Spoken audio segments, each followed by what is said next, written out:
Bayangkan sebuah gunung yang menjulang tinggi di hadapan kita. Puncaknya diselimuti kabut tipis.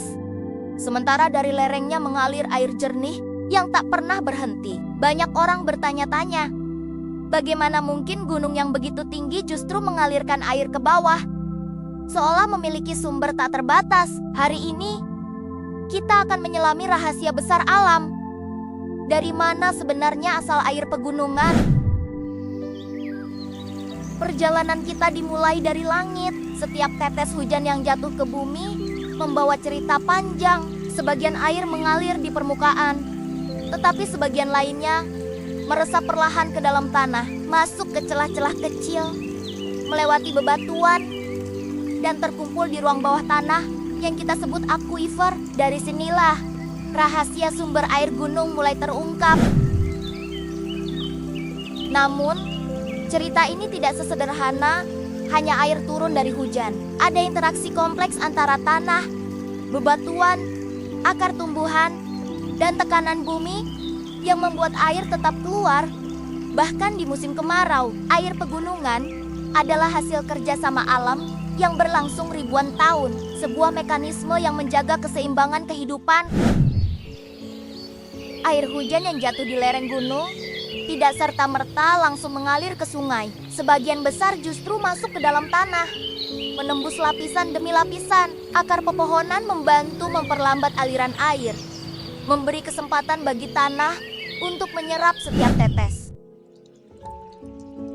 Di bawah permukaan, air menemukan jalan rahasianya. Ia melewati celah batu, mengisi rongga-rongga kecil, hingga terbentuk aliran bawah tanah. Lapisan batu yang rapat akan menahan air, sedangkan lapisan batu berpori akan menyimpannya. Lama-kelamaan, air yang terperangkap ini membentuk aquifer, semacam reservoir alami yang menyimpan cadangan air raksasa.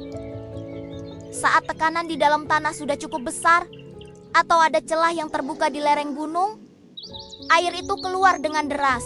Itulah yang kita kenal sebagai mata air. Jadi, setiap kali kita melihat sumber air pegunungan yang jernih dan sejuk, sesungguhnya kita sedang menyaksikan hasil perjalanan panjang air yang telah melewati puluhan bahkan ratusan tahun. Proses ini adalah bukti betapa sabarnya alam bekerja. Air tidak terburu-buru. Ia mengikuti jalannya sendiri, menyimpan kekuatan untuk menjaga kehidupan di bawahnya. Setelah keluar dari perut gunung sebagai mata air, perjalanan berikutnya baru dimulai. Tetesan kecil itu berkumpul, mengalir mengikuti gravitasi, lalu bertemu dengan aliran lain. Dari aliran kecil, terbentuklah sungai. Sungai di pegunungan biasanya berarus deras, menghantam batu-batu besar dan memantulkan cahaya matahari hingga terlihat berkilauan. Disinilah energi air terasa begitu nyata. Ia terus bergerak tanpa lelah mencari jalan terendah. Terkadang jalannya terhenti oleh tebing curam, namun alih-alih berhenti, air justru meloncat turun dengan anggun, membentuk air terjun. Semakin tinggi tebing, semakin kuat suara gemuruh yang dihasilkan. Air terjun bukan hanya pemandangan indah, tapi juga mesin alami yang mengikis bebatuan dan membentuk lembah dari waktu ke waktu. Air sungai kemudian terus mengalir, membelah hutan, melewati lembah, memberi kehidupan pada tumbuhan, hewan, dan manusia. Di sepanjang jalannya, air selalu berbagi. Ia menyuburkan tanah, memberi habitat pada ikan, dan menjadi sumber kesejukan bagi semua makhluk yang singgah di dekatnya. Inilah bukti bahwa setiap tetes air, betapapun kecilnya, selalu memiliki tujuan. Dari mata air, ia menjelma sungai, lalu menjadi bagian dari perjalanan besar menuju lautan. Perjalanan air dari pegunungan akhirnya membawanya menuju dataran rendah.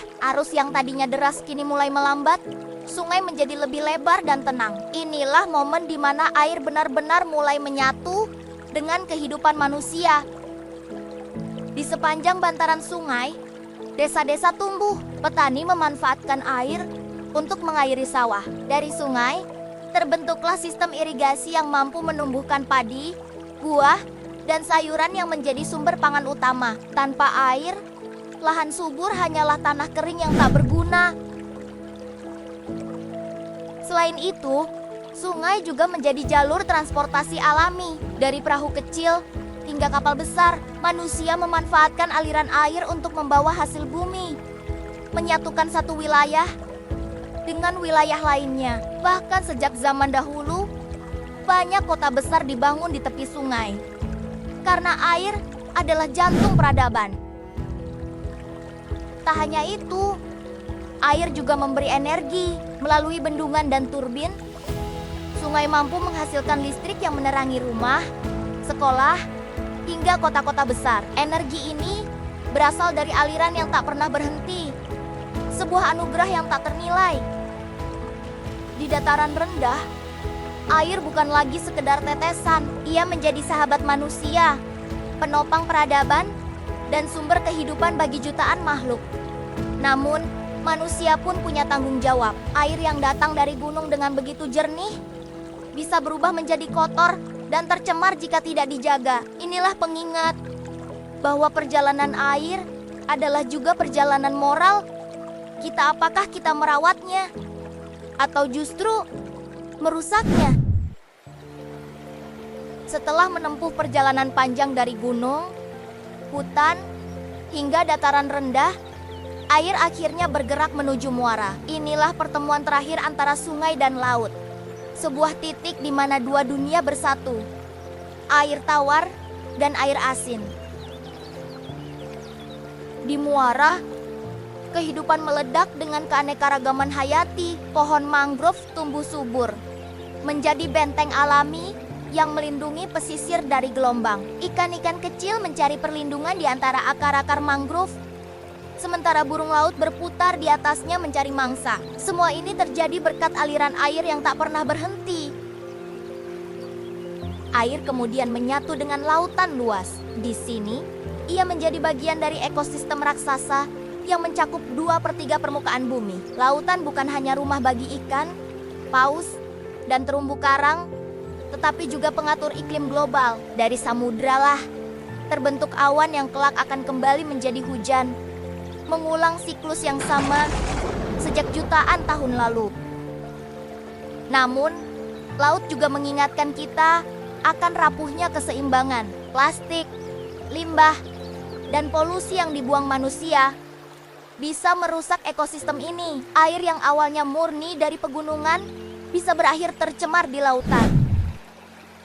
Siklus air bukan hanya perjalanan fisik, tetapi juga kisah tentang tanggung jawab manusia. Dari gunung hingga laut, air memberi kehidupan. Dan kini, giliran kita untuk menjaga agar siklus ini tetap berjalan, agar generasi mendatang masih bisa merasakan kesegaran yang sama. Dari tetes pertama di pegunungan hingga gelombang besar di samudra.